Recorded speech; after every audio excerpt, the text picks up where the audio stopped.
We Also are need live. Hey! What a difference a week makes. Yep. Look at them happy tag team. Team 2001. We hated them all because they were so young. 2001, we all had jobs, living our life. And then now, they can't even swing a skateboard at each other. See, I use this one, but I like this one more. Now, bitch, what the fuck? It looks like she's about to spiderweb her in the eye right now. I don't know why. She looks like she's about to go twip right in the face. Fucking bitch. Why do you have web shooters? Oh, yeah. That looks like the support didn't break. That's a good picture. I get you're wondering why none of these include Keith Lee or Swerve Scott yet. Oh, I already know. Your hatred runs deep. You don't let Swerve be happy. You don't let Swerve be happy, and you think Keith Lee is eating sandwiches. Fat men with big titties, well, little titties, don't draw in views for this show. That's what this show. They may draw in views for AEW, but they won't draw in views for this show. Why is Mike Knoxville concerned like a white man in 1950 seeing someone across the borderline like, oh dear, I don't want to be shot with these guys? Because his head looks like a candy ball. That's why he's like, oh no, he might think I'm a lollipop or something. I need gals with it. Don't eat me, Mr. Keith Lee. Don't eat me. Whatever you do. I'm going to go eat you. Why would I eat you? I don't know. My head looks like a dum-dum. And we'll be back right after this. I'm Shotzi Blackheart, the ballsy badass, and you are watching the Untitled Manny and Marcus show. Remember to like the video and subscribe.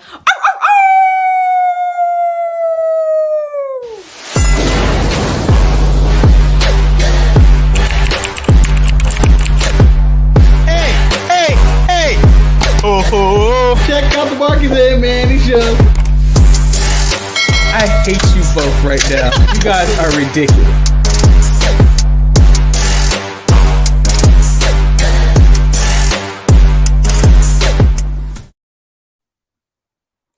Hey, well, there they are. Manny, they invaded your hometown. How do you feel about that? I'm not sure how I feel about that. Welcome everyone to the Untitled Manny and Marcus show. We didn't do this on Tuesday. I'm Lord Manny Hayes. He is Marcus the Grand finale. That is a really pathetic arrow. That was a really pathetic arrow. Hey, I can't afford the real arrows. Damian Priest can't afford the real arrows. I have 2 picks and the rubber bands.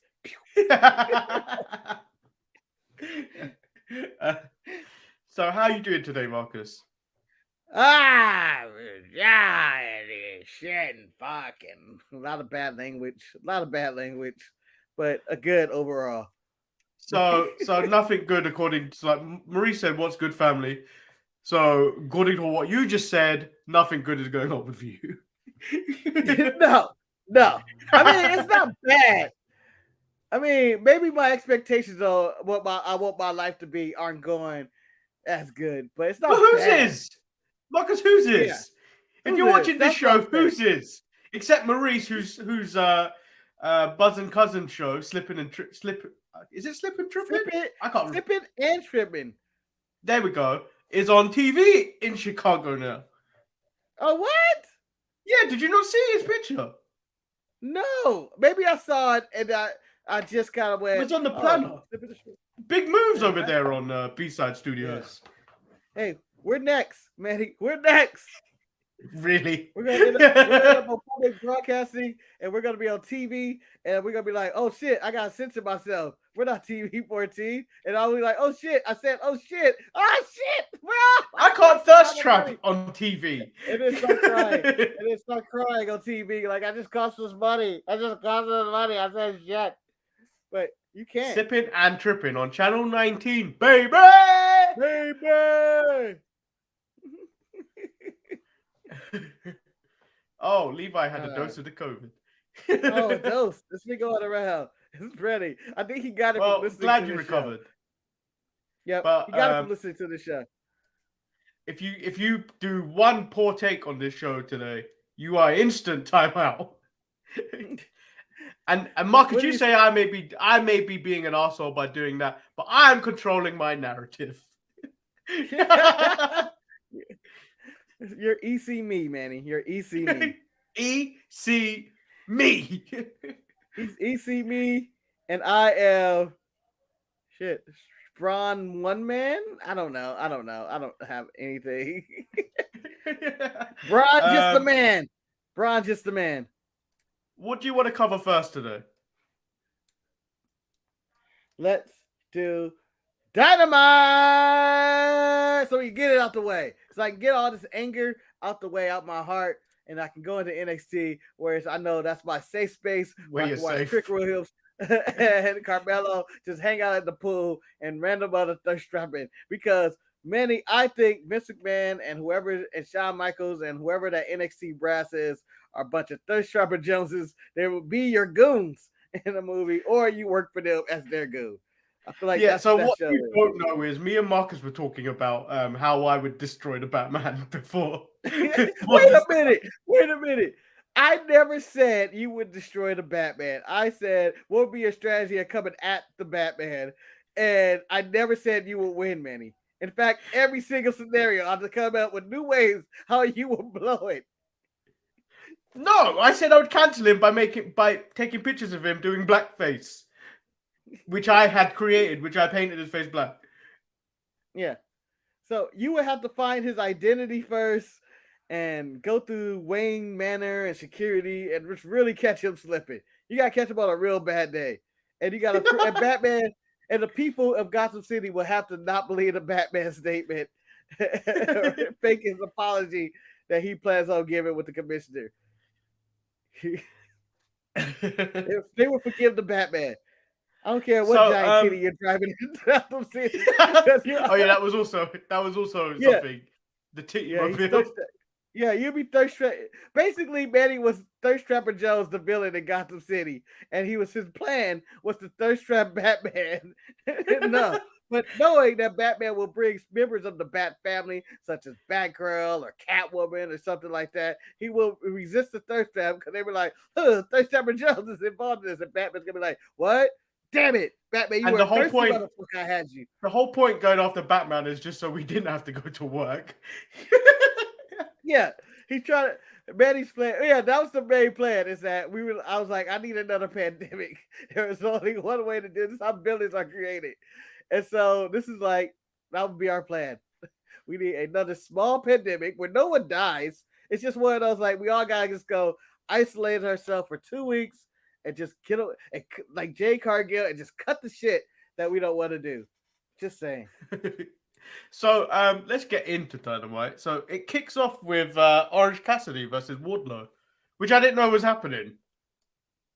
Me neither. I didn't know. I honestly didn't know the card. I think I know the Night 2 card of Fighter Fest better than I know Fighter Fest Night 1. And this match kicked off, and I was like, oh, this should be quick. Yeah. Painless. But this match, I didn't mind this match. I think I thought it was funny. It was mostly a comedy match, which was quite funny. With Chucky T claiming that they got their manager licenses now and they're going to cheat a lot. And how did they cheat? Distract the ref and pull out a chainsaw. It's cheating too much. It's cheating too much, Trent.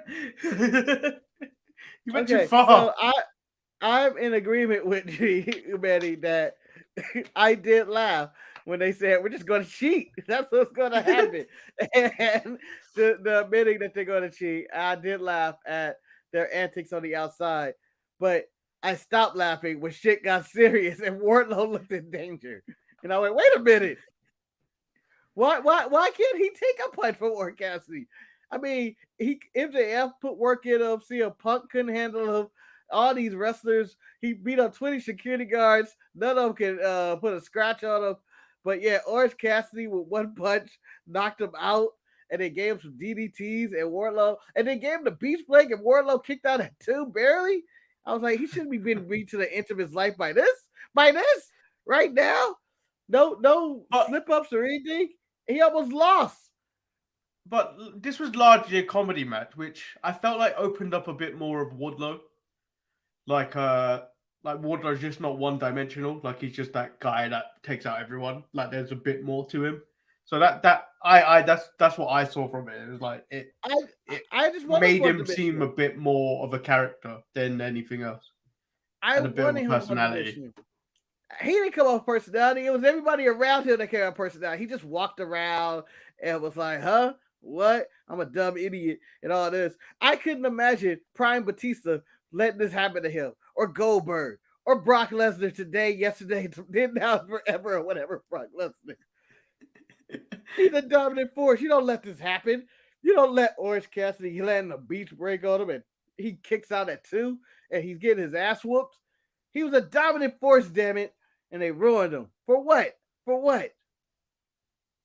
What? Yeah, he did the F10, Manny. The F10, which I guess he's been doing his whole life. And as Excalibur pointed out, no one's ever kicked out the F10. Why is Orange Cassidy that man to kick out the F10? I was just like, and then it took more than one powerbomb. So, see, there's a lot of stock behind Orange Cassidy in AEW, where he's had multiple like title shots and everything. Yeah, they've never decided to put the title on him. Like I think now's the time that you probably should have put a title on him. Like he should have had at least one TNT title run at this point. Who? Orange Cassidy? Yeah, I'm not doing that. he's so over. The dude is so over. Like regardless of what people care. think about comedy wrestlers, he's so over. I don't care. I'm not putting the title on him, just like I wouldn't put a title on Bray Wyatt, but they did that shit anyway too. They're type of characters that don't need the title, and I think Orange Cassidy fits in that category. Yes, he can be loved, he can be liked, but he should not be beating my real wrestlers. He should not be beating competing with the real ones. I'm just saying. I was talking about control your narrative earlier. There you go. There you go. Oh no. Oh no. That's something. No, man, you don't have to do it. Let the man have his opinion. I mean, what he says that person is becoming a big star. Is he a big star? Not quite. Not yet. He's huge. People love him. Orange Cassidy over Rollins. That's the statement I'm looking at. I've never taken no. I like the first 2 takes in that was okay, but I can't. Rollins is in a league of his own. Rollins doesn't have a bad match, and Rollins always makes sense. He had a bad finish at the one time, but it's not his fault. Yeah, so Wardlow eventually wins this match, and then Chris Jericho makes his way to the ring and then proceeded to cut an intense promo, no nonsense promo on Eddie Kingston and their upcoming barbed wire everywhere match. He talked about the friends who have suffered because they were associated with Kingston and vowed to prove that next week the Mad King is not a liar, but a loser. Oh. So, came at Ruby Riott for putting her hand in the door, just to point it out. She went after her. Oh, and everybody else that associated with Eddie Kingston are a bunch of losers and stuff. I thought it was a solid promo for Jericho for a match that I don't think I want to see. Yeah. Kingston responded in a brief video package promo, which he was complaining about how does Chris Jericho get 5 minutes and he gets what, donkey time? It's just by promising to steal Jericho's blood next week and he's gonna like it. Yeah, I just wish they came up with a better name than Barbed Wire Everywhere. It just seemed like they ran out of names. What's this match? Barbed Wire Everywhere. Why can't it just be a barbed wire match? Does someone have that patent? Why Barbed Wire Everywhere? Like, I'm just like, okay, that's a statement. That's not a match, that's a statement. That's like me walking outside and I look at a fence. Oh, it's barbed wire everywhere. That's not a match. Give me a real match title. Then we get, I can't pronounce his name. I'm gonna Konosuke, and then it's spelt take shit. A.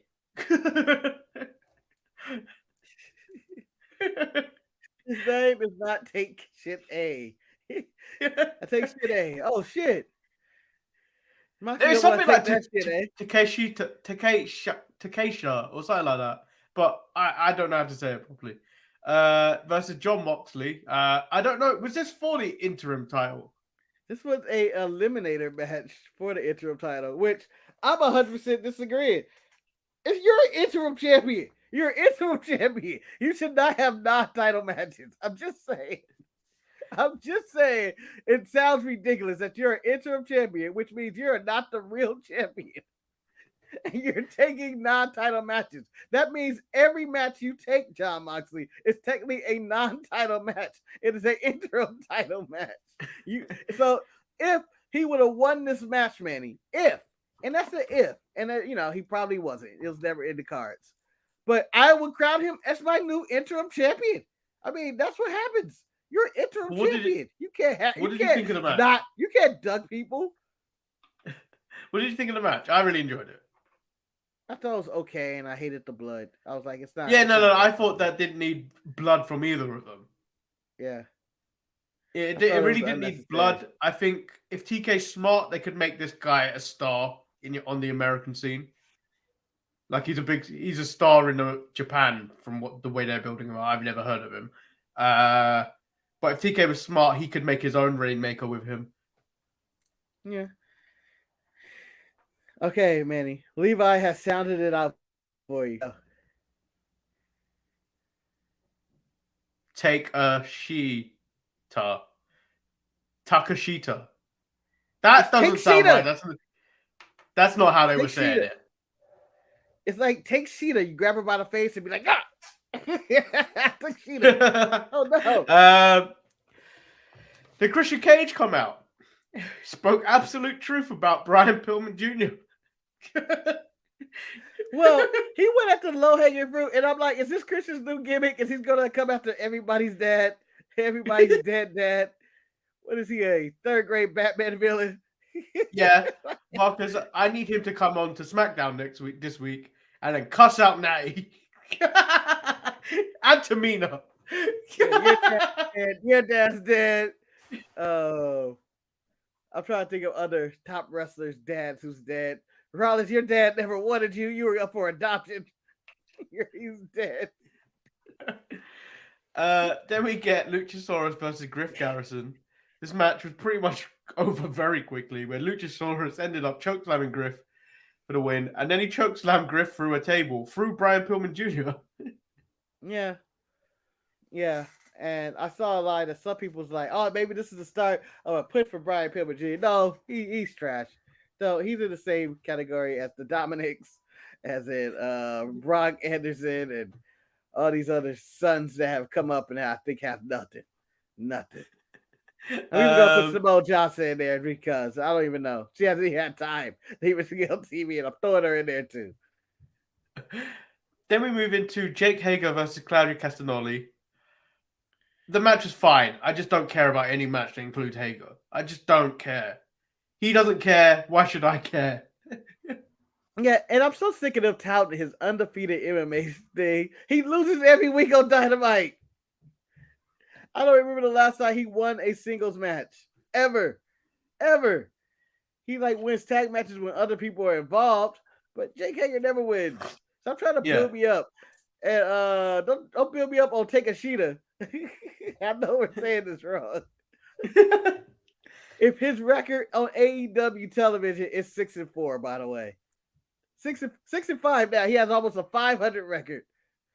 Don't tell me. Oh, he's very impressive. That's like telling me the Knicks are impressive. Sorry, Manny. Hey! I could have went after uncalled the for Jets. shot. I could have went after the Jets, but I respect the Jets because I respect the player of Zach Wilson getting revenge. His pettiness knows no limit. He's an I love the way he's got the dog. I like the whole comment of he's got the dog in him. I'm like, this is so unnecessary. But my quarterback is cool. My quarterback has just gone to the elite level, not for football terms, but being a person. Yeah, your quarterback is an official motherfucker, man. Whenever you complain about it, you go, that motherfucker, you're 100% accurate in that description. This season, when he throws a touchdown, I'm gonna cry, and that's my quarterback. That's my quarterback. My quarterback, man. I'm talking about it like that. Finally, you guys got a quarterback that matters. And then we get Thunder Rosa cut a promo, which was good when it ended, and was interrupted by Britt Baker and Jamie Hayter, who handed Tony a sandbag. Yes. How do you deal with thunderstorms? Look at camera. Sandbag. Oh, some inside baseball kind of shit for those who don't in the know. Thunder Rosa's accused of sandbagging multiple wrestlers and making them look bad, but that was great. I enjoyed that. That made me laugh because I was like, that's a level of pettiness that I think was necessary. I didn't think Rosa's promo was that bad. Marcus, the level of petty was risen in the next match, which was Serena Deeb versus Anna Jay. Serena Deeb, after every move, was just pointing at her family who was sitting in the front row. Yeah. Unnecessary. Honestly, this might be at this point in the show, you may as well consider AEW Dynamite, aka the pettiest wrestling show on the planet, for all the shit that's going on. Christian's pettiness, Serena Deeb, Britt Baker shots, Jericho's being petty. Yeah, just pettiness everywhere, and I'm probably missing some. I'm missing petty. That's how much is going on in this match. Then we get Keith Lee. Then we get the main event. Actually, do you know what? The Serena Deeb match was all right, but there was botches all over the place for Anna Jay. Much like she's still got a long way to go, but she hasn't improved quite some bit since we first saw her.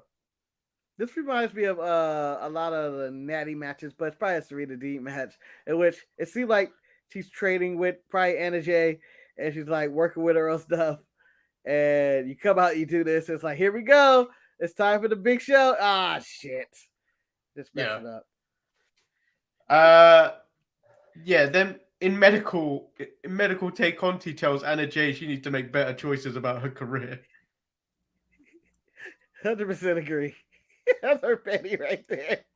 This isn't even that serious. Those villains are terrible. It's not that serious. They're going to jail for this. Why? Why? This PG shit. You're going to jail for some PG shit. Then we get a main event, which is Keith Lee Swerve versus Powerhouse Hobbs, Ricky Starks versus the Young Bucks. I enjoyed the match. The match was good. Everyone looked good in this match. Yeah. Everyone looked good. But I just feel like out of the three, people need to start putting more respect on Ricky Starks and Powerhouse Hobbs.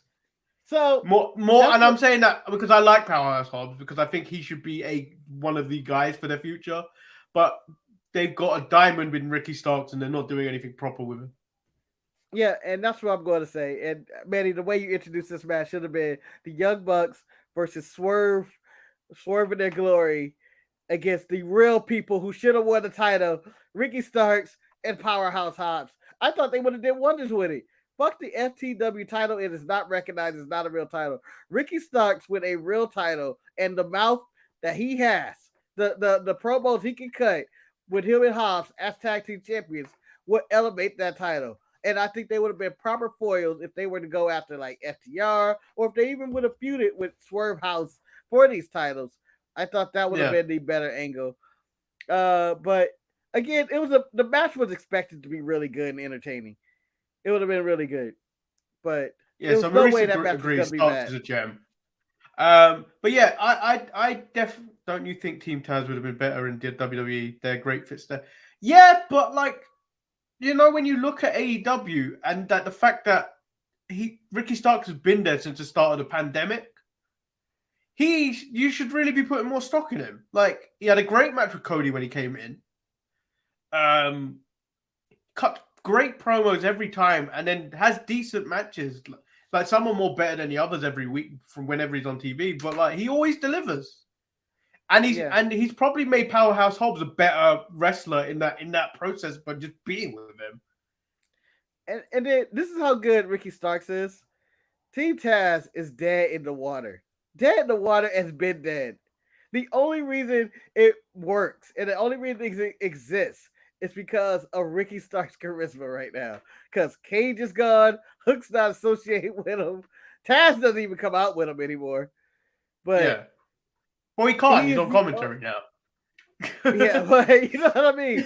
Like there are Team Taz, so I just think they need to. They should have. I would have gave the titles to Starks and Powerhouse, and I think the crowd would have equally as popped for them as they did for Lee and Swerve. I feel like Swerve and Keith Lee is undeserved. I don't know what it is. The thing is, they were having tag team issues in the lead up to this. Like they were having tag team issues, so it doesn't make sense. And then people are just going to get more annoyed because I think they ain't going to have a long run. I think they're dropping these titles to FTR. I just don't think they wanted to have the Young Bucks drop the titles to FTR again.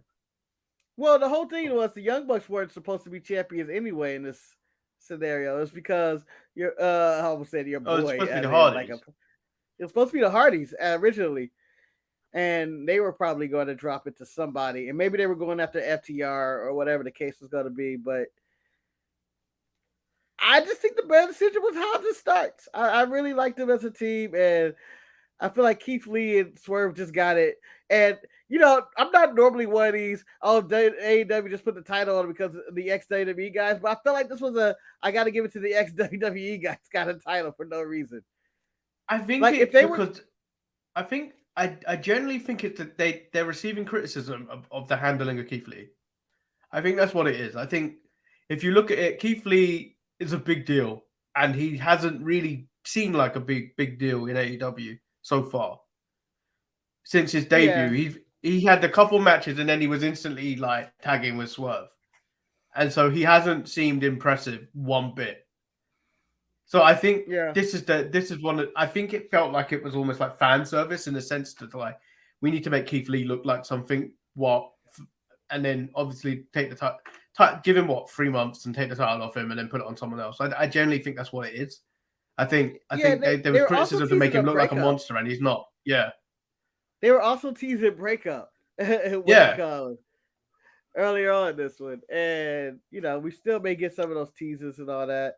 But I also agree with Maurice that the four of these guys, if they actually do a long-term feud and have a match, they take this title serious and not just throw them in multi-man matches, and they treat it basically Usos, Street Profits style, or Young Bucks, FTR kind of way, whatever, you know, and just take it serious. And I think it'd be a good program. But I really was. How much can you take more of this? Because how much more can you take of this? Because it seems like the feud has actually started since Swerve and Keith Lee came into the company.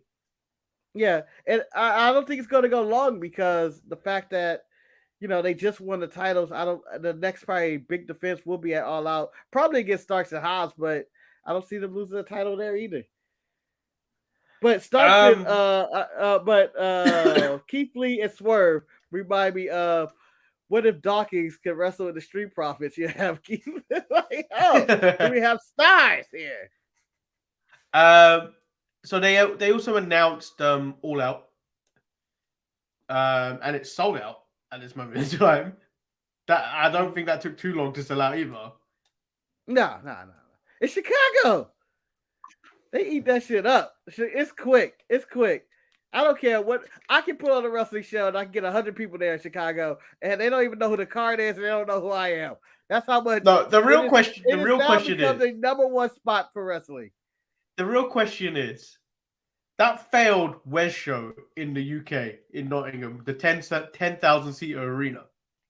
Yeah. Could Wes do 10,000 in Chicago? I think so. Not so. With that card. I don't think so with that. Not that. There was a ton of ex-WWE guys. I think Lindsay Dorado and Nia Jax could sell some tickets. Out the gate? Their first show? I don't think so. Oh, out the gate? You're talking about like it's just announced that the tickets don't sell? No. Yeah, I think they'll do well. I don't think they'll sell 10,000. Yeah, I don't think they get 10,000. They get about 1,500 or 2,000. But who's doing 10,000 these days? Who's doing 10,000 these days other than WWE and AEW? Who does 1,500 1,500 is about what most big UK kind of indies do. So Progress don't even do 1,500. Progress probably does about 500 at max. Yeah. I think Rev Pro probably do about 1,500 occasionally, depending on venue. Yeah. I think they can pull about 2,000 people with that card in Chicago. If they were in Chicago, I think they could pull 2,000 with that card. Maybe. Or maybe 1,500. Maybe 1,500. But no one other than WWE and AEW can do more than 10,000 anywhere though. That's just a given. And New Japan in Japan. So overall, AEW Dynamite, what did you think of the card or the show? Well, I just did like some of the decisions of Mox struggling and Wardlow and the Orange Cassidy match. Orange Cassidy's over. People love him, whatever. It's just don't think that's not my Wardlow. My Wardlow kills. I'm just saying, my Wardlow should not have anybody kick out of his F10, especially when you got to move the F10, which is the upgrade of the F5. That should not happen. So I'm going to give the show probably about a C. It's an average show. I think I think it was kind of like last week's episode. I think they're not really building much to All Out yet. I think the closer we get to All Out, I think the shows will start picking up again. I think it's in that rare period where you're after a pay-per-view, but they keep doing these random like gimmick shows in this period of time, and I just didn't think it was that good. Yeah, and on a side note of all of this, I need some of my people's back, man. I need some of my people's back in Dynamite. The people I like are all kind of out, whether you're Bryan Danielson, FTR wasn't on the show. Miro's my favorite character, probably in all wrestling, not on the show. CM Punk injured. MJF missing. I need my people's back. I still think MJF's coming back on that show in New York. I think MJF's coming back on that show. They need him back. I miss him. MJF, are you listening to me? Just let you know, I miss you more than I miss Sasha Banks in the ring. But don't tell anybody. So let's move into NXT. It starts off with us learning that Roxanne Perez has fell victim to the NXT parking lot. Yeah, she finally fell victim. It's like that is part of the pandemic of NXT, in which everybody falls victim of it. It's like getting a dose of COVID, in which that ain't gonna happen to me. I do everything. Say, oh, why? And then we get our first match, which was Giovanni Vinci versus Apollo Crews, who these two had a really banger of a match. Yeah, Manny, last week I said I can't wait for this one. I couldn't wait. And then when they just started the show, I went, oh, we're starting the show. And even Giovanni's entrance, which I'm not a fan of, got me hyped for it. And Apollo's new music, and I was like, it's old. And then there were so many spots of just pure strength and athleticism that only these guys probably can do. In this match, so the cat suplex. Blown away. When he caught him from jumping from the top, I think the middle rope, and he caught him into a standing suplex. Like he just caught him and then held him up for a bit longer. Yeah. Incredible. It was nice. And he just pulled him down and he picked him up. It was like, oh, but my favorite was the drop kick, in which I think Eichner went for a springboard drop kick off the middle rope, and then Apollo just met him up in the air with just a straight vertical leap, like no momentum or anything pushing him up, and just met him in the air and drop kicked him. And I was like, Jesus, that was an amazing vertical and drop kick right there. And I just thought, man, I think these guys should go on and just fight for it. This is one of those. I can watch these guys go at it multiple times just to watch just the raw athleticism and how good they are. Wes said you cannot give me a believable NXT parking lot beatdown unless someone is missing a shoe. That's those World Star fights you've been looking at, Wes. Those are different. I don't know. I think there's been some NXT parking lots where the people wear lost shoes. But that parking lot is dangerous. I thought they would have cleaned up now that Escobar's been hospitalized, but nope. See what worse. Vinci picks up the win with an assist from Zion Quinn. Who was there the whole time, Manny. He was there just sitting waiting. Yeah. I did like the distraction of the phone and the guy, taking a picture of Vinci. He's like, give me your phone. It was believable that would be a thing that Vinci would do. And, everything about it made sense. Was that Instagram? It was. I had to go. Was that an Instagram alert? It was. Yeah, I just got that alert as well. It's a picture. Cameron Grimes knocks at her knees. Yeah. Cameron Grimes comes out and says he learned you can do everything the right way and still not be good enough, and that's just life. He is interrupted by JD McDonough and kicks Grimes while he's down and tells him to take his pity party to the back. Grimes says he may call himself the Irish Ace, but all I can see is an Irish arsehole. Yeah. Low-hanging fruit right there for Grimes. I thought Christian was going at the low-hanging fruit, but the Irish ass is like obvious attack against the Irish Ace. Oh, so it's a nice little transition feud where Grimes is going to lose again, but I also agree with JD McDonough. Take that shit to the back. All right, I ain't got time to cry and shit. Take all that shit to the back. And then we get Diamond Mine reviewing the tape. When then Roddy comes in and blames Damon Kemp for losing the NXT tag team title match last week, and then challenges him next week. Yeah. On a side note of this, Roddy's apparently miserable according to Dave Meltzer. He's beaten down and he's red, but he's being professional and showing up. And I was like, who are you asking? Marina Shafir or Roddy? That's the only two people that would know this information of how Roddy is feeling emotionally right now. But whatever. I'm looking forward to Roddy and Damian Kemp. As I said on yesterday's show, Roddy is still one of the top wrestlers in the world. I don't think I said this on yesterday's show. I think I just said it in general somewhere. Roddy is still one of the top wrestlers in the world who can go with anybody. And I think Damian Kemp can learn from him. And as I projected, Damian Kemp is like a young Taz or something, trying to find his way. And I think this could help him on that path. Chris is asking us what we think about the Cora Jade heel turn. We'll talk about that when we get to it at the end. I'm just going through some of the quick things. Gacy's group is now called the Schism, and they'll reveal, and then the Dyad will reveal their true selves next week.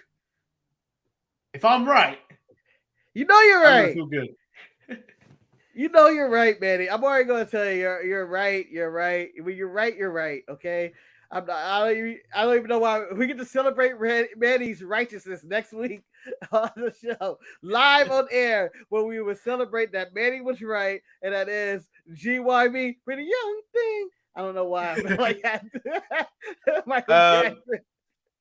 Pretty Deadly walk into Briggs and Jensen's bar, and before a bar brawl breaks off, Fallon Henley says they should settle it in the ring.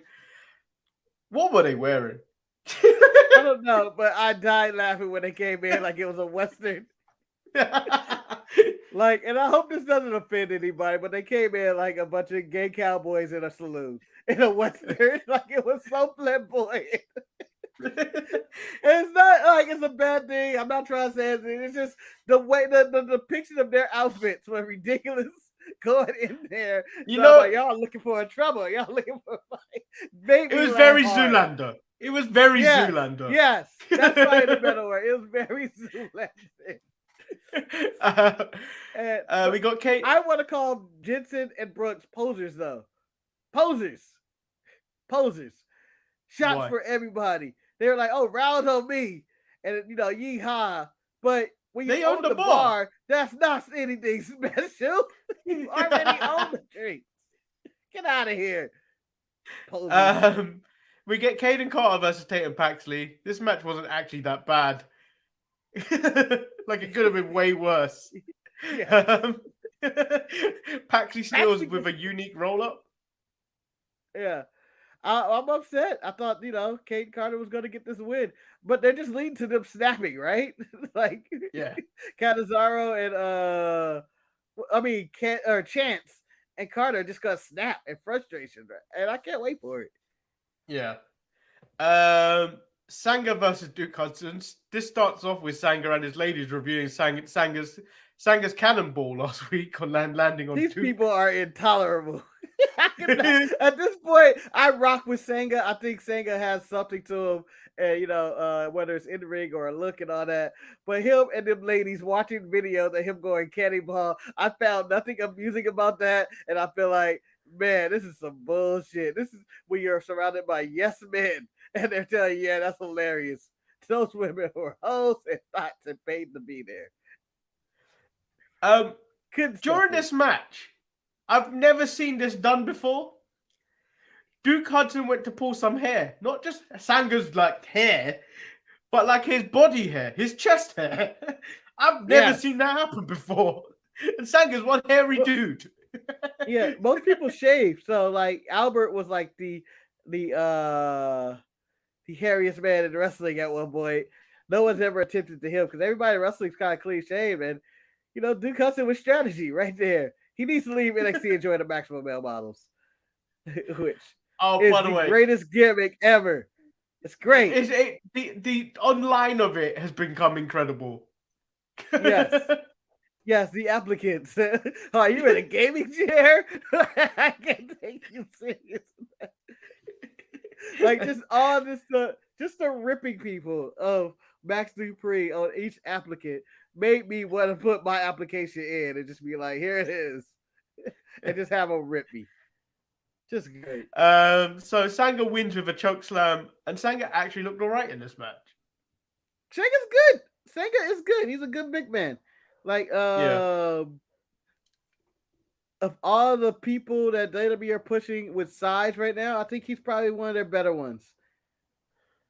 And I like only because he's a little bit, he's more agile, I think, and I think there's something to him. I think that he's Braun Strowman 2.0.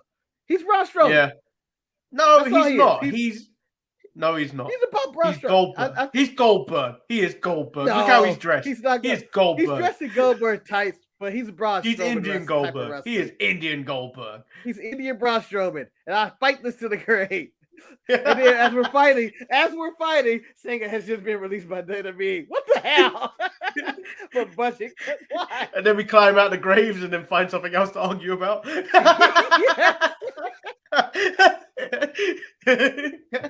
Goldberg. No, he's Braun Strowman. That's normally what happens with wrestling fans, when you just got like back and forth with these random arguments, and then the dirt sheets settle it. Oh, what scandal?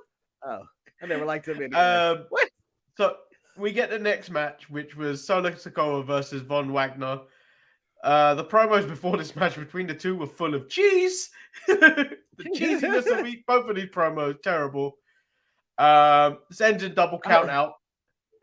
As terrible as it was, I thought that was the best Von Wagner promo he's ever did.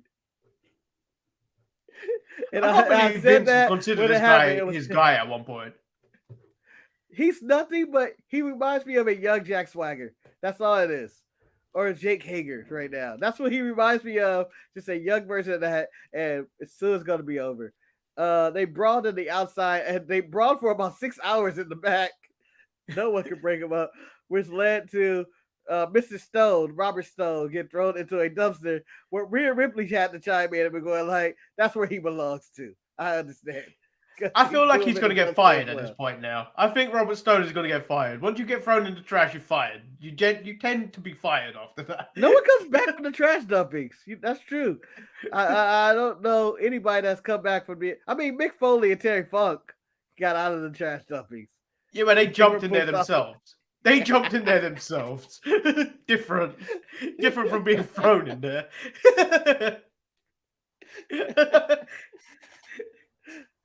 Well done. You're right. Mello and Trick celebration in the penthouse. Mello refers to them both being Shaq and Kobe. Yep, the dream team, Shaq and Kobe. But Shaq and Kobe never got along. Surprise. I don't even know where they go. They won. They won. These guys won. That's what this picture is. And you can tell how Trick like his women, very thick. While Mello wants a bit of everything. Yeah, Melo doesn't know. Melo doesn't know. He's very picky. He's never satisfied. Like, I should have went with the thick one, probably. You got the good one straight. What else But they happened? quoted like every movie or everything, whether it was TV shows from The Wire or it was Last Dragon. like this segment was just quoting random movies. And I was going like, why? Then we get Chase U in London. Surprisingly, outside the hospital I was born in, had recovered an successful elbow surgery from doing a Macho Man elbow drop on a kid, and then he moved. Oh, that son of a bitch! And that's when you realize wrestling wasn't shit. You're like, how come they never move? I crushed my elbow. I Oh. shattered my elbow on asphalt. So, Manny, why did the kid move? Did he not want to take the elbow? Did he go, fuck that? Or was he just... I don't know. I was 5. We were both like 5. The fact that I even had the confidence to jump off that platform says a lot about me at 5. Hey, kids are brave and they think they're invincible. And most of the time they are. Until something breaks. And you go like, what the hell? What happened? I thought I was Randy Macho Man Savage and I went with the elbow and I missed. On concrete, young Manny. On concrete. I learned my lesson. Wrestling isn't real. And then we get Indy Hartwell versus Lash Legend. The promo of Lash Legend at the back dribbling a basketball and claiming what she just did was amazing made me laugh so much because I was like, that ain't amazing. I was laughing because I was like, she went, and I was like, and she was like, yeah, you can see me dribbling a basketball, and that's the way I'm going to dribble your head. Aren't you impressed or something like that? And I went, what did she do? That was like, is that what your WNBA has taught you? The dribble like that? Jesus, can we get Diana Taurasi in there to show this woman how to dribble? That was no wonder she ain't in the WNBA anymore. Do you remember when Bailey was touting her athleticism in the Bianca feud, and she brought up the basketball? I was like, yeah, that but was Bailey could actually play basketball. But Lash Legend was in the WNBA. You would think she had better dribbling skills than that. Have you seen Lash Legend in the ring? She is so uncoordinated in the first place. Do we expect her to dribble a basketball properly at this point? I am puzzled on how bad that was and why. Like, I feel like there were multiple takes too. I don't think there was. I think that was shot. I think that was done once. I feel like if I shot Eric dribbling a basketball right now, it would have been the exact same move. Yeah, I'm cool. I'm down with it. This how you do it. Like, that reminded me of one of those 1980s stay out of drugs videos when they show somebody in the back. You know what would happen to me if you recorded me doing that? The crossover through the legs, with the ball would have bounced, hit me in the balls, and then you would just have had a shot of me on the floor, quivering, dying. Like, oh, ow, why me? Why me? Why did I think I was better than Lash Legend? I honestly want that to be a new challenge for TikTok, the Lash Legend dribbling just. It's so simple and stupid. Do you know what though? Do you know so what was funny? cheesy. Do you remember the early stages of Cameron Grimes when he was trying to outsmart the $1 Million Man? Yeah. He made Lash Legend dribble a ball before she was Lash Legend. Oh, yeah. And she did it better then. Yeah, I don't know how she regressed, but I think that she had to remember her promo and do at the same time. It made everything difficult. Like, what? That's it? That's all you got? She looked like the TV show villain who the bully's been bullying somebody at school, and you go like, okay, neither one of these guys know how to play basketball. But I can see what they're trying to do here.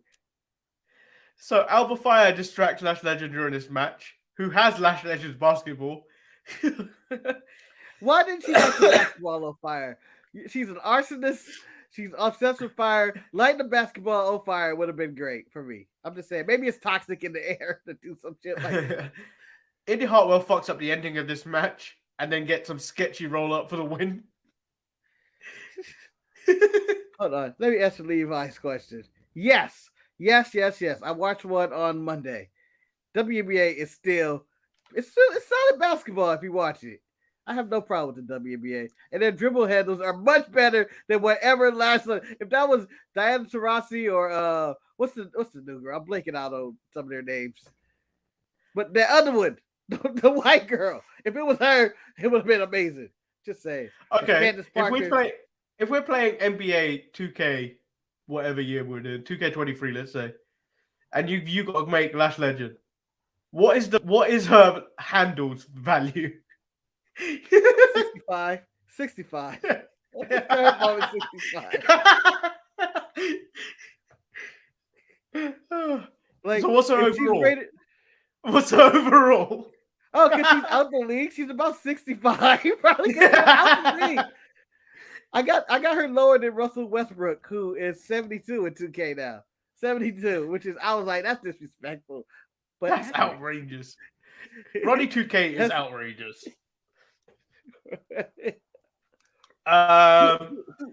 You know, I want to give Grayson Waller's handles better handles than Lash Legend, and he doesn't even have a ball.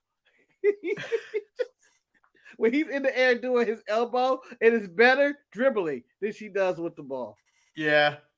Alba Fire chases Lash Legend out of ringside with a baseball bat. And then we move into Tony D and the other one versus Edris Enofe and Malik Blade. The other one. He's the last one. 2 stacks. What is his name? 2 stacks? Or... Stack. No, he stacks. 2 dives is gone, but Stacks is still around. Tony D wins the match and then issues a hit, which the Legado boys deal with. Those guys. The one thing I know about the Legados boys, they don't hesitate to put a beat on somebody. But again, the saga of Elektra Lopez being the earner of the group is the. What is she doing? Yeah, what is she doing? Honestly doing? I would like just give me. They have so many random video packages of random cutscenes of random 90s porn or something. Just give me Elektra Lopez at the docks making business decisions and throwing people in the river, because that's all I want to see. Or her doing budget cuts. It was like, why are we doing it this way? Get that motherfucker out of here. Like her just making moves. On the episode of Roy's Retro coming up, me and you are referred to as Dem Boys by Eric. Oh. We them boys? I think because we kept calling him, making fun of his shirt. We them boys. And then Nikita Lyons delivers a terrible promo. It sounds like she's in a dream state when she's talking. I don't know. She reminds me of Beyonce and Austin Powers. I think it's Goldmember. I think that's the one she was in. Where she's like, she sounds like Foxy Cleopatra. Where she's like, sugar. I'm gonna tell you how it's gonna be. I, the lioness, or the key to lions, or whatever she says. I don't even know what she says. Gobbledygook, gobbledygook. I am ready to step in for the title whenever I'm ready. Yeah. You were not ready to fight. The match was happening in 2 minutes, and the outfit you were wearing was not wrestling appropriate. How dare you? But it was Thirst Trapper approved. Axiom, formerly A-Kid. Little extreme of a match. Like, I don't even know how this happens. But if it happens, maybe the biggest match in wrestling history for whatever reason. Right now, yeah. Axiom, formerly A-Kid, is now hiding behind a mask. And it's a cool look. Did he have a mask last week? No, right? No. But it almost felt like he dropped the math gimmick immediately. Well, there were still numbers behind him. No, I want some maths. People need to be taught math. People need to be taught maths instantly. Well, I hope he brings math to wrestling, as in every sport has brought the algorithm to their sport, whether it's the NBA, shoot more threes, or baseball, just hit it over the fence. I want a metric system for wrestling in which, you get more wins if you just go for countouts. You know I love a good stat. And we be like, Axel ain't shit. He just wins by countout. He's changed wrestling. He wants to win by countout. On time, he immediately goes out the ring. Mandy Rose versus Roxanne Perez. Cora Jade tried to step in for this match. Then out comes Roxanne Perez with her ribs taped up. There's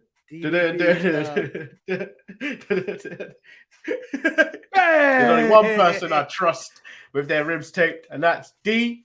It's me. It's me. It's DDP. Bang! I feel like I gotta fall to the side when I do it. Mandy, this is the second time I've watched Mandy work a body part. Yes. Mandy has strategy. Why is she starting to use psychology these days? I don't know. Again, Mandy is improving on a week-to-week basis and is the one true champ of all wrestling. She is the Roman Reigns of NXT. And she goes up there. Didn't matter what happened in the match. She landed her V-trigger, got the pinfall clean in the middle of the ring. Oh, wait, Well, this is a- heel turn. Yeah, this is after this terrible back shot of the being hit with a towel belt. It grazed her. yeah. One, Manny, did you see this coming? Did you see it coming? Because I felt like I saw it coming throughout the night. I saw it coming the moment Roxanne said she's going to go in the match. Okay. I saw that look on her it in the face. back. I saw it in her face when she was going, "What happened? I wasn't here. What happened?" That is immediately guilt of what I learned in wrestling. I learned this from Triple H and Shawn Michaels years ago. It was you, Hunter, wasn't it? You damn right it was. But before we go any further, Marcus, I don't believe they have that technology back then to unpixelate that CCTV footage of Triple H throwing him through that car window. No, they did not. They did not. They did not have enhanced mode in 2002 or whatever year that was. But this turn happens, and then it got worse, as in she went for the skateboard hit, and it shows that Cora Jade does not know how to use a skateboard even more. She can't even use a fake skateboard. That's how bad it is. And when she went for the shot. Yeah, and then Cora, after the bell, she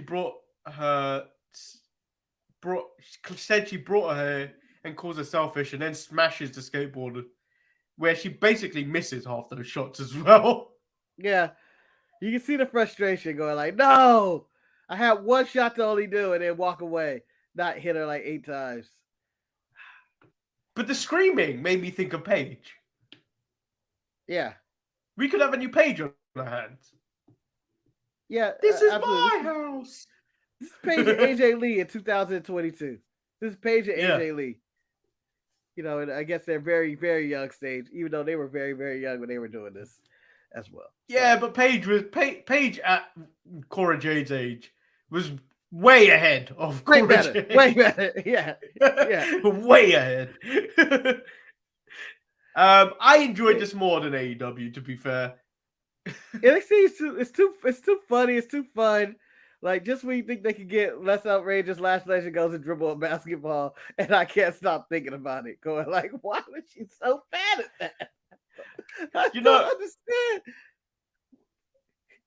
She looks like somebody's mom talking about, yeah, I'm hip. Wow, you're a cool mom. It's basically AEW and NXT are kind of all over the place at times. But because NXT is more of like a comic book anyway, it kind of works. It's a cartoon. Whereas AEW it's because they're pushed for time and they're trying to squeeze as much in. Yeah. But equal parties, I'm probably going to give the show a C as well. I know it's just harsh grading on both of our parts this week, but I enjoyed them equally. They both had their ups and downs. As much as I like the Apollo and Eichner match, but it's the same as I like the Keith Lee and the main event, the Bucks. To be fair, AEW did have the better matches. They had two good matches for me, which is the Moxley match and then the main event. Whereas NXT only had one good match you could really go and say, do you know what? That was a good match. Yeah. Chris Leclerc gave NXT the D. That seems like what most men want to do. That show just has random women just half naked, just walking around. Well, Levi seems to think Dynamite was amazing, and I'm just hating. That's a bad take, and you are being put in timeout. What? The man can't have an opinion. I thought Dynamite was amazing. Nah, get out of here. Get out of here. There's no way it was amazing. You say it's Spider-Man level? It's on Spider-Man level, homie. It's on Spider-Man level. They swinging down buildings. How dare you? No. This man is amazing. I can see where people enjoy AEW Dynamite. It's just that that Wardlow Orange Cassidy just put such a bad taste in my mouth, Manny. Just such a bad taste in my mouth. Really?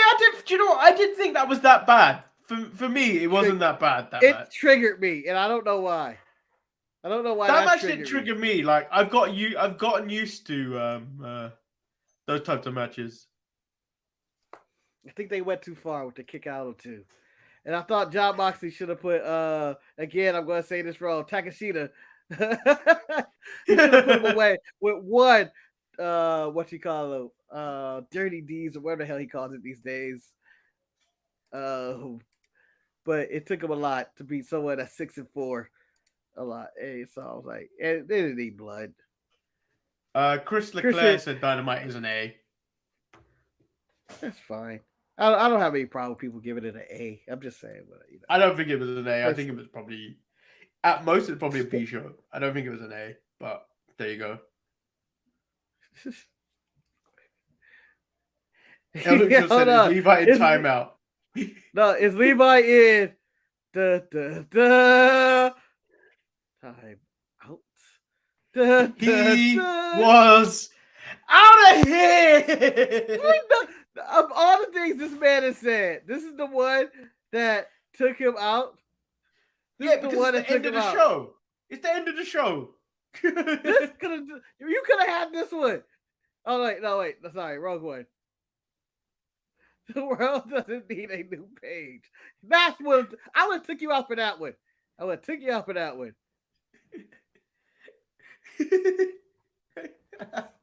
But I told you I was controlling my narrative this week. I woke up today and I chose to control my narrative. But Manny, I would like you to wake up and look in the mirror and ask yourself, like CM Punk does every morning, am I the bad guy today? Because before you ask me that, Marcus, what song's playing? I've just woken up. What song is playing? I'm having a good day or a bad day? I'm gonna say you're feeling hot.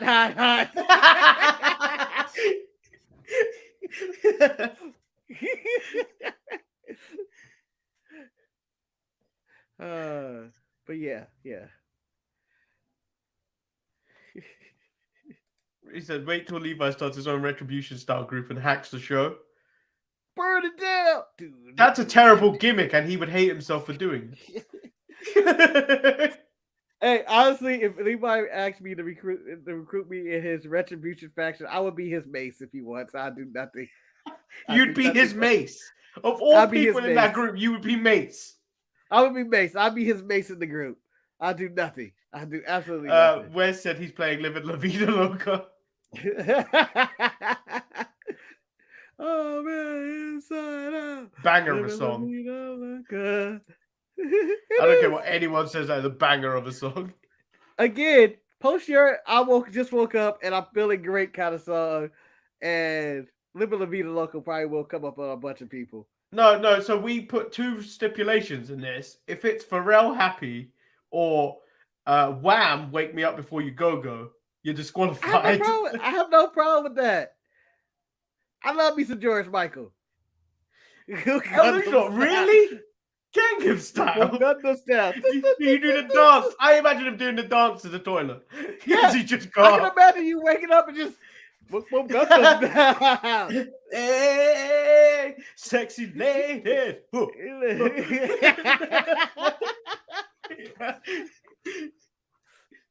Oh man, I can imagine people waking up to that. This is my Lucha Dog's wife just looking at him like, "What the fuck are you doing?" My favorite thing about Gundam Style is when it came out, how hot that shit was on the street. When everything was like, well, from Gundam Style, they about to have me like, do the dance. Side was huge.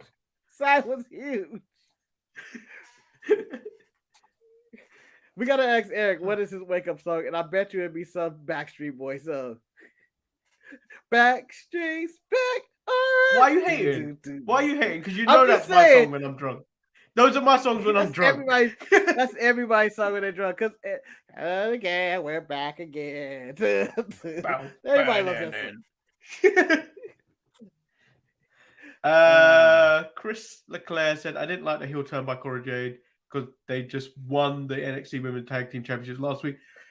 Speaking of that, they have only been a team on TV for about 36 days. They won the tag team title 7 days ago, and now she's turned on. It just doesn't make sense. They went too quick.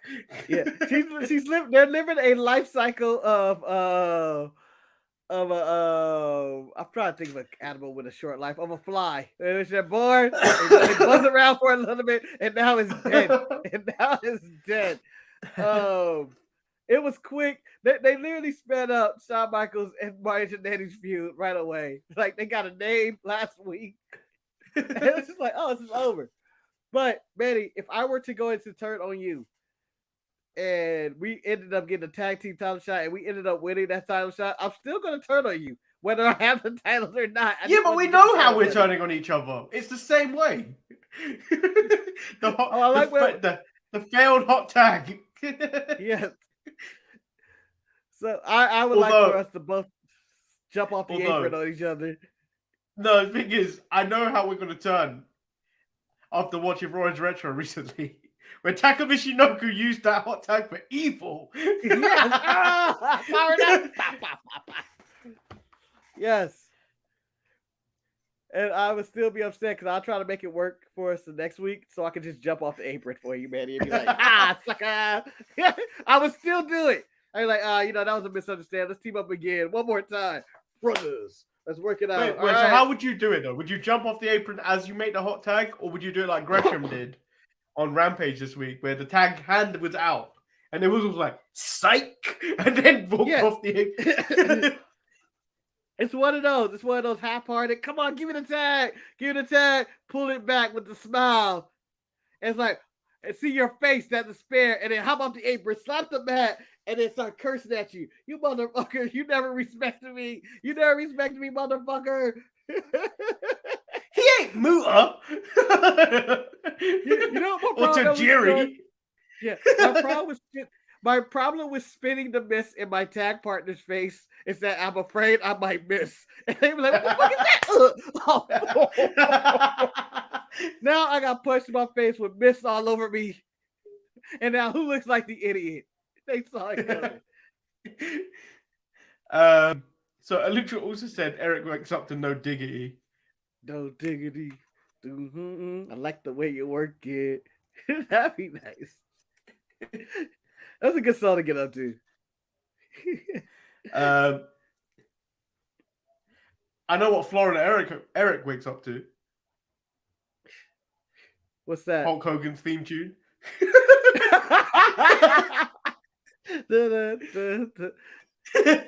I was at an 80s karaoke bar, which I was there frequently for whatever, and I was really disappointed that I couldn't karaoke one night Hulk Hogan's theme song. And I was like, how is this a fucking 80s bar? This is a disgrace. I can't do Hogan's theme song. I can't do Real America. That's the song of the 80s. That's the song of the 80s. Obviously drunk.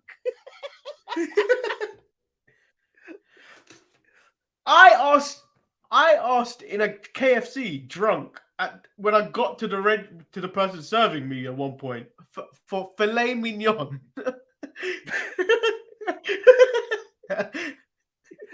You trying to tell me the Colonel can't cook a filet mignon back there for me? I've been a loyal customer for how many years? How many years? My whole life. I hate the gravy pizza, damn it. I want the filet mignon. That's too drunk. Manny, you were unsafely drunk at that point. You had the filet mignon for the KFC. That's like going to McDonald's and saying, yes, can I get my meat medium? You ain't cooking that. Can I go to Burger King? Can I get the veggies? That's disturbing, Wes. You look so good to me. Ah.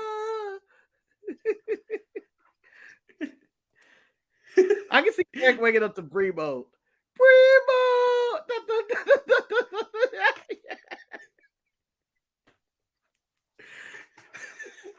Do you know, if you're wondering why the show's going longer than it's supposed to, blame who was it that asked us to continue the nonsense? Montez Red Cup. He asked us to continue the nonsense because the shows were ending early with no nonsense. I still think nonsense was always going to be necessary. Nonsense is a plus. But yeah, I back to it. That's man. Yeah. Is that really a wake up song, or is that not just a I'm about to have sex and then I'm going to start singing this? Although waking up to the New Age Outlaws. Oh, you didn't know? Yeah, better call somebody. For years, my wake up alarm on my phone was Space Jam. Everybody get up and slam yo. You gotta get up for the Space Jam. Welcome to the Space Jam. It's that jam. It's that jam. It's that Space Jam. All right. Ready? I just feel like that is unhealthy to wake up to that. Why? I know House Whistle's like, ooh, what you gonna do? Ooh, what you gonna do? I mean, when it's on, I don't leave it on for that long. I turn it off instantly. It's annoying enough to wake me up. Hey, my alarm used to be Sonny and Cher's because of the Groundhog Day on my phone. it was fun, but then it really got annoying when I got really pissed on it one time. Like, God damn it, fuck this. So that's really the end of the show. It ended 30 minutes ago, Manny. Yeah, it really did. Roy's Retro's out tomorrow. The show ended with Last Legend went, like my moves. He looked like Big Mama from Big Mama's house doing those dances. Like, what is this? Martin Lawrence in a fat suit can dribble better than you. What else is up? Saturday, normal show. Sharpshooters Wrestling Podcast. Will Florida Eric be a present? Nobody knows. The Enigma. You never know. Florida Eric. And then the best of is also out this Sunday. Sunday. Whether do you feel like it, read a banana, can she eat the banana or not? Sunday. Mandy Rose in a bikini and a hat. Has nothing to do with the show at all. Sunday. Neither did Nikita Lyons with a banana. Whoa. That has everything to do with everything. Nikita Lyons is an integral part of professional wrestling. She is professional wrestling. And her eating that banana is facts. Hot take, Nikita Lyons eating a banana greater than any match on Dynamite this week. Boom. I said it. In the show, man. Horrible take. Lucky Levi's in timeout. He would have commented on that. That is a horrible take, but also hilarious. So we'll be back tomorrow, Saturday, Sunday, back on Tuesday. Peace. Take care. Welcome to Shave Space your head. Jam. Do that jab, do that jab in the space Yeah. jab. Space jab. All right.